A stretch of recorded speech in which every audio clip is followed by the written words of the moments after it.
I've always been very creative and good with my hands. I'm very good with art and stuff.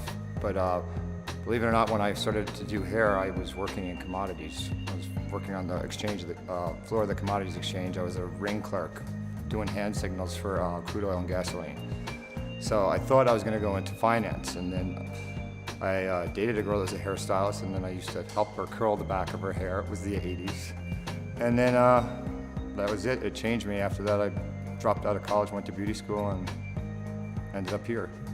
In the beginning, I would look at hair cutting books, and they really focus on the architectural and mechanical aspect of cutting hair. I started off doing haircuts only, but I realized that there was a girl that I assisted, and she was wearing a Joffrey Bean t-shirt, and I asked her if it was a coffee place. So she laughed and she said no, it's the designer that they did the show for. So I realized I had to expand my horizons and look at fashion and other things besides just hair cutting. You know, really start to understand the business of fashion and hair. I like the designers that actually use some of the better hairstylists and create something avant-garde and an actual look. I feel a lot of designers try to dumb down the hair.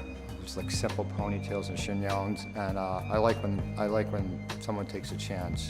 In the music industry, I like female artists that take chances, Lady Gaga, or it's people that do a lot of hair. I like people that change their hair a lot, like Rihanna.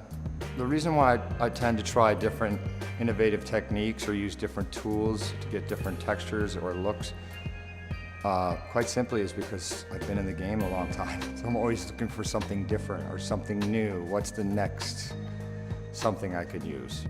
I've had a lot of mentors along the way, and I've worked with a lot of really amazing people. Orbe, Serge Normant, I've worked with Danilo, Luigi Marino.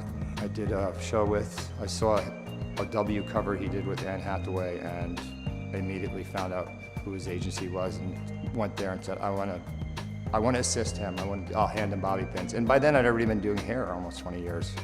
And I've worked at a salon where I do color. I was doing hair painting, and this girl that I love the way she painted hair, she'd been doing hair for 2 years. But I asked her how she was doing it, and I watched her, and I started to do it in front of her, and I asked her to watch me and tell me how the difference is. I'm not opposed to someone newer or younger or less experienced than me can actually teach me, so I'm always looking to learn from anyone. Always keep yourself interested, always keep yourself educated. Complacency is the enemy in this business. It's like cancer, and negativity is like cancer. So don't spend any time making fun of people or putting people down. Keep yourself up by being positive and saying positive things, and always stay humble and always stay hungry to learn.